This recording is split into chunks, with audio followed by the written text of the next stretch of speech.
என்னடா எடுத்த உடனே முட்டை அவிக்கிறத காட்டுறேன்னு பார்க்குறீங்களா? இன்றைக்கி தரமான ஒரு டிஷ் வந்து நம்ம லஞ்சுக்கு ப்ரிப்பேர் பண்ணியாச்சு.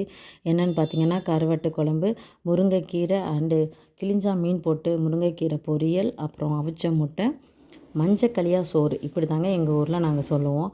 மஞ்சள் கலரில் நெய்ச்சோறு வந்து மஞ்சள் பொடி போட்டு இது ப்ரிப்பேர் பண்ணுவாங்க.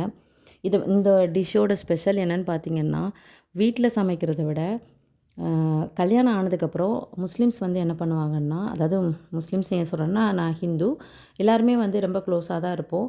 எங்கள் ஸ்ட்ரீட்டில் பார்த்திங்கன்னா, கல்யாணம் ஆனோடனே நான் சின்ன குழந்தையா இருக்கும்போது கல்யாணம் முஸ்லீம்ஸ் வீட்டில் கல்யாணம் ஆனோடனே என்ன பண்ணுவாங்கன்னா, 7 டேஸ் கழித்து வந்து பொண்ணு மாப்பிள்ளை இவங்க 2 பேரும் என்ன பண்ணுவாங்கன்னா, பக்கத்தில் உள்ள ஏர்வாடி தர்கா அங்கே போய் பள்ளிவாசல் கூட்டிகிட்டு போயிட்டு, இந்த மாதிரி முட்டை, அவிச்ச முட்டை, வடை, பருப்பு வடை, ஊறுகாய், அப்புறம் இந்த மஞ்சக்கலியா சோறு இது ஸ்பெஷலாக எடுத்துகிட்டு வருவாங்க. எல்லாருக்குமே போகிற எல்லாருக்குமே வேன் பிடிச்சு கூட்டிகிட்டு போயிட்டு அங்கே வந்து ஃபாத்தியா ஓதிட்டு இதை வந்து எல்லாருக்குமே கொடுப்பாங்க. இதை சாப்பிட்றதுக்கு அவ்வளோ டேஸ்ட்டாக இருக்கும்.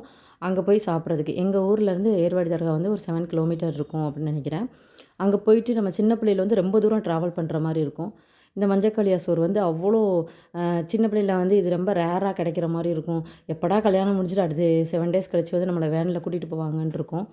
அந்த மாதிரி ஒரு ஸ்பெஷலான ஒரு மறக்க முடியாத டிஷ்ஷு. இந்த மாதிரிலாம் இப்போ அவங்க பண்ணுறது கிடையாது. நிறைய வந்து மாறியாச்சு அப்படிங்கிற மாதிரி சொல்லலாம். அதனால் இன்றைக்கி வந்து ஸ்பெஷலாக நம்ம வீட்டில் இதை ப்ரிப்பேர் பண்ணியிருக்கோம்.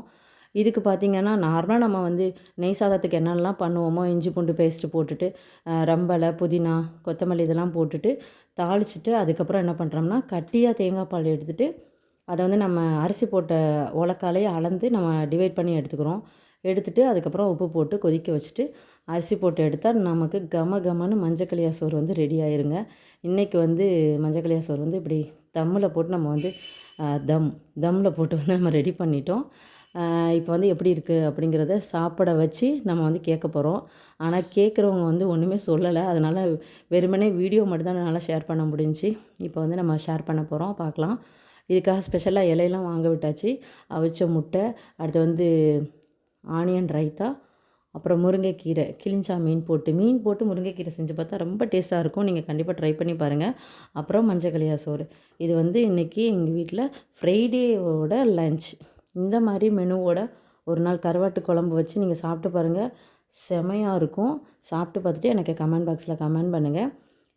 நான் சொன்ன இந்த விஷயம் வந்து யார் யாருக்கெல்லாம் தெரியும், இந்த மாதிரி முஸ்லீம் வீட்டில் வந்து கல்யாணம் பண்ணதுக்கப்புறம் வந்து 7 நாள் கழித்து இந்த மாதிரி சாதத்தோடு கூட்டிகிட்டு போய் எல்லாருக்குமே கொடுப்பாங்க. அந்த சாதமோட டேஸ்ட்டு யார் யாரெல்லாம் டேஸ்ட் பண்ணியிருக்கீங்க அப்படின்ட்டு கமெண்ட் பாக்ஸில் கமெண்ட் பண்ணுங்கள். நம்ம சேனலை தொடர்ந்து சப்போர்ட் பண்ணுங்கள், சப்ஸ்கிரைப் பண்ணுங்கள். Thanks for